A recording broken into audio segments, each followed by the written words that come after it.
We are recording, and we're back. Another week. It's been pretty awesome. The weather's beautiful, and I got this guy next to me. How are you? Excellent. Excellent. You were in the Link 3D. Well, I shouldn't call it Link 3D. They were sponsors, right? DAMM online put the conference on. They put it Link on. 3D put the conference on. Awesome. Feedback, thoughts.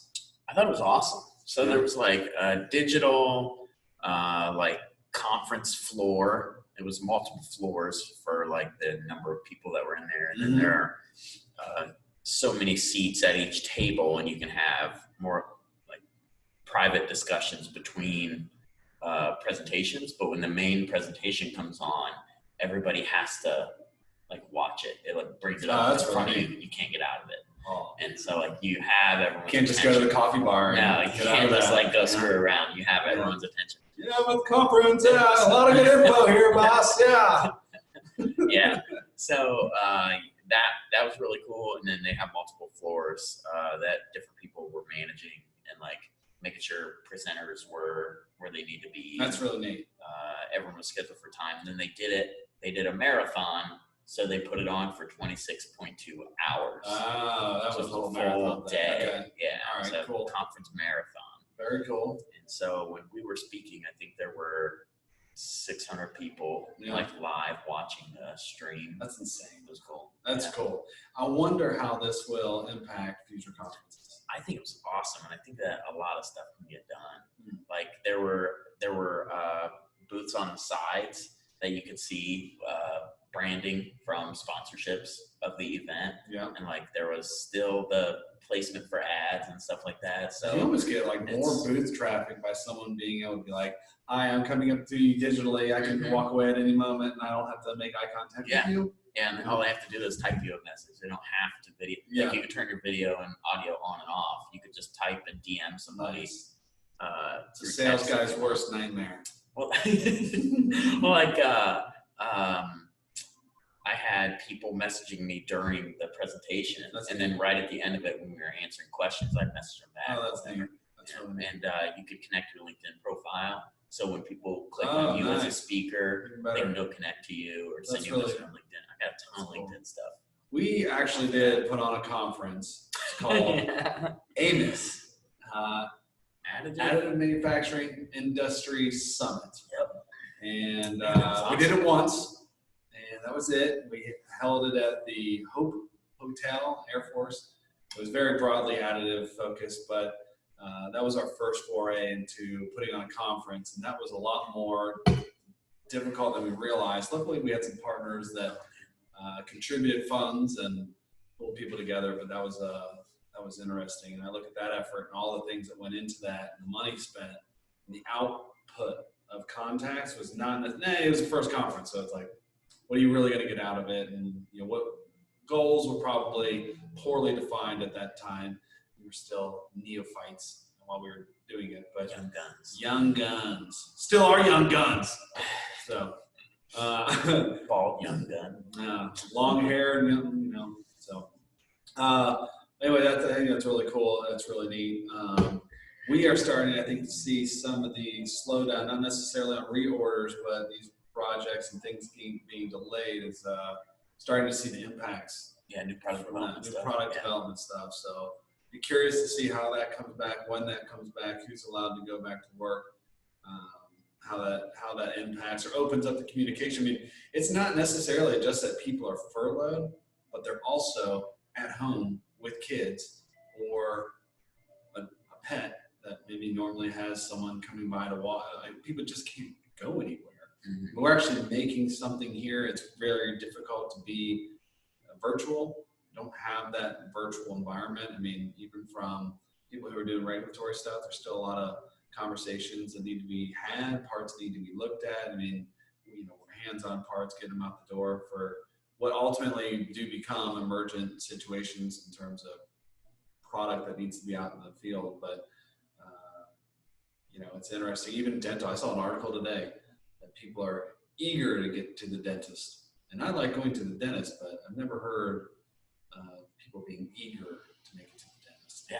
So I think I was actually society. thinking about that the other day. How like it was weird for me to go Yeah. this long now. Yeah. Like, I mean, I also like have a chipped tooth that I want to get fixed, but Yeah. you know, In due time, yeah. it'll grow back. Yeah, it's it's not like they're going anywhere. You know? Right.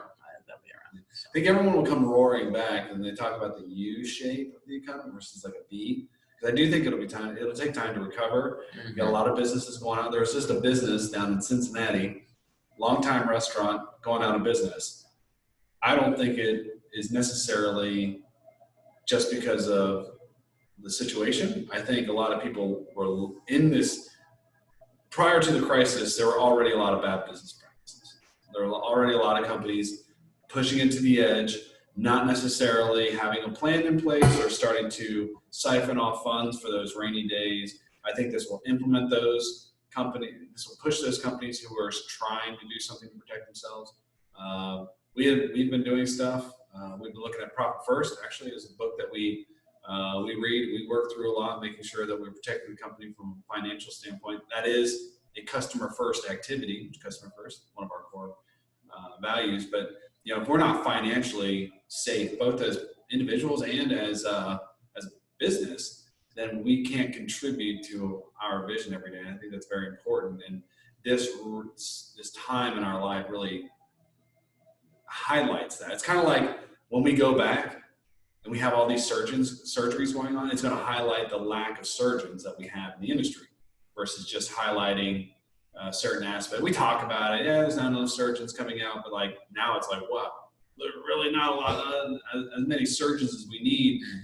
And hospitals, from a revenue standpoint, are probably going to have to do something to recover. And surgeries and elective surgeries are probably going to be the area where they really can. Probably the easiest area for them to beef up because of orthopedic surgeons, being able to get them in and recruit them. What's it going to be to? I don't know how surgeon salaries work. They really, I don't know if they're employees of the hospital or a lot of times they get shares, they get ownership, so it benefits them for the hospital to do better or worse, right? And doesn't benefit them for the hospital to do worse. Right. I saw an article on ASCs, like had people speculating if ASCs were just going to go out of business. Actually, you know what? Surgeries. I think they would be a prime opportunity for them because as hospitals struggle with infrastructure, I think they'll start to be like, hey, get it out to the ASCs, and maybe the ASCs can be a little bit more competitive because they don't have the beds in the main hospitals. Yeah, get these people in and get them out, get all these surgeries that are being pushed off. There may be so many of them that they'll have to change some of the guidelines and what they'll allow to go, what insurance companies will allow to go out to the ASCs and those procedures to be done. So that'll be interesting to see. Podcast that I have picked up is that, the NASP one. Oh yeah, I want to listen to a couple. That. I need to get in there. It's pretty good. It gives a sense of it's surgeons typically talking, but it's interesting to hear their perspective. Those of you who are in orthopedics, particularly sales, it's a great way to just get into the mind of the surgeons and understand their day-to-day problems or philosophies that they take towards their patients. So worth a listen. It's not the most exciting one, I'll give you that. But being that this particular industry typically draws people who are passionate about it, I think there'll be some, and they're typically 10, 20 minutes. It's good in between clients to keep you in that mindset, maybe of, within your work realm. Any other, I'm trying to think of some other podcasts. I've got the sales podcast. We've been listening to that one. But any fun ones you've been listening to? I've been listening to a lot of Spanish, like audio, trying to follow stuff like that. I'm still trying to pick up Spanish. That's right. And that's every once in a while. I picked up audiobooks again too. So when I want to switch back and forth, or when I get sick of Spanish because I can only understand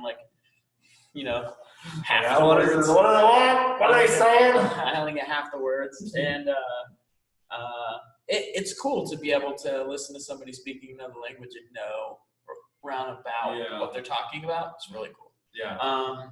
And something I've always wanted to do. But aside from that, I started listening to audiobooks again, which there's one I'm listening to about operating a plant, but there's also another one in manufacturing. There's also another one called Can't Hurt Me by David Goggins. Oh yeah, that's He's that former SEAL we that listen we listen to part of it, yeah. And so I'm re-listening to it, and it's crazy motivational. Like his I story liked it is when we were ridiculous. listening to it. Yeah. Like 3 hours or so. Yeah, his story is, it basically is, as a kid, he was super abused, saw some really bad stuff, Yeah. and ended up being just kind of a guy floating through life, and then gained a bunch of weight, wasn't happy with himself, was just like an exterminator, hated his life. Right. And then started talking to a recruiter, and he wanted to go through basically the 18 X-ray program that you did, but for the Navy. And the recruiter's like, dude, you gotta be in this physical shape. I gave him a list, and he was like super overweight, and he had to have like a certain body fat percentage and everything just to even be considered. Yeah. If you don't want to wear the shirt that has the red stripe notating you as the fat kid in boot camp, you follow those directions, because that sounds rather familiar. It's like, okay, well, you got a little work to do.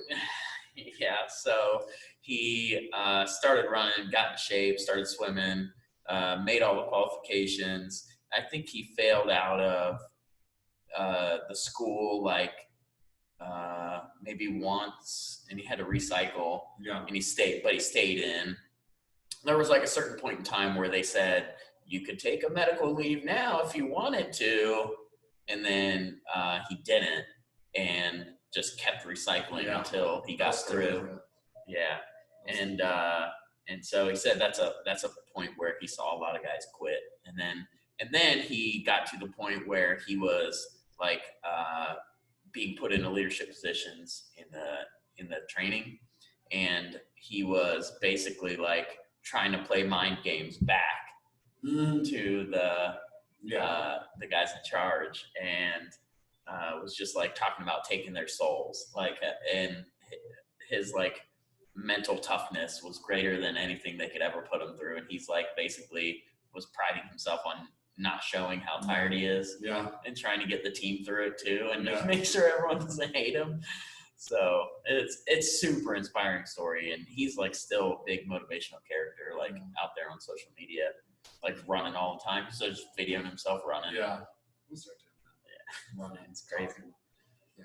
It's kind of, there's some solace in knowing that the instructors are not intending to kill you. Yeah. That, you're like, they will stop. They're just trying to weed out the guys. They don't mean to do that. Yeah. They just need to weed everyone else out. The guys you don't want on your team anyway. Yeah. Right? So. Yeah, the guys, there's a lot of people that want to do, but actually don't lay it all out on the line, which is what we've seen here. I mean, Chris said, went to the think about the parallel. Yeah, I went to the became a Green Beret, but like that, though very, very difficult, and I enjoyed it, was not as difficult as starting up Tangible. I think you have two different things. That over there when you're talking survival, you still got a paycheck coming. There's a little bit of comfortability there. You're not worried about that. It's different when they don't want you to worry about that. They don't want you to worry about that. They want you to focus on your task, and you're volunteering. You're in that situation. Entrepreneurship is the same way. You're volunteering. You're in this situation. But however, when you're scrapping at 11:30 at night trying to pull metal so you can literally put food on the table the next day, the hairs get singed a little bit, and you start to feel that fire. Trying to figure out, one time I had to figure out how I was going to either I was going to choose between walking to the grocery and buying like eggs or whatever, something cheap, or putting gas in my car to get up to the shop office at the time, which was free. We didn't pay any rent because we cleaned the whole place out because it was a complete train wreck. I'll pull some. I found pictures the other day, dude. It's you and you're at the light, and Charlie's like a couple pictures. Like once had all it was just full. We repaired the whole place. We threw everything the water out. We changed the water heater. Yeah. We did. Man, they kicked us out in the end. Yeah. You guys made it look too nice. Man. We're going to kick you out. I got someone who's willing to pay now. So, but it was worth it. I mean, think of a year of rent in that place, probably been, easily $10,000-$20,000, something like that. It wasn't a nice office space, and it was actually behind the employer that let us both go in different capacities. They cut your hours. They pretty much told me I was. Yeah, I eventually was able to quote unquote resign once I had. Yeah, they were nice to me too. at least three other consulting jobs, and I was like, okay, I don't need to deal with them anymore. Because the life of a consultant is also receiving money whenever people feel like paying you, because you're not on regular payroll. So that sucks too. Another reason to really look at your financial cash flow, because it's not necessarily about rainy day fund. It's just having operating expenses covered while still taking care of your people and yourself included. So anyways, I don't want to get too far off the orthopedic focus here. But that said, I'm going to throw this out. We just talked about it yesterday. Chris, I don't know if you completely vetted the idea yet. This is just a little clue. 5K or 5K. All right? So I'm going to be reaching out to some people. 5K, what that is, virtual race. We're thinking $5,000 a company, 4 people. Top, best finish, combined finish, right? Combined time. Yeah. Lowest combined time. Basically, the winning team, a donation will be made to an organization of relevancy within the orthopedic space in that team's name. Now, there might be some funds set aside to be able to, operate the things and, cones and the virtual, however we end up doing it. The proceeds, good. So it's going to be a little bit of a challenge. And here at Tangible, we've been lifting, we've been running, we've been yogiing, we've been educating ourselves. We're going to smoke you. We're going to smoke you. For real. For real. All right. That's enough. I'm starting to have a lot of fun with the podcast. I hope you guys are as well. And we're starting targeting out some people, give us some feedback. We want that honest feedback so we continue to make this better and more relevant and fun, all that good stuff. So 100 more episodes. 100 more listeners. Absolutely. Yeah. 11 downloads. Keep it up, guys. Thank you to those 11. Now comment, like, and share. I'll have to hit them up. So I'm done, man. All right. Awesome. See you guys. Thanks for listening. Bye.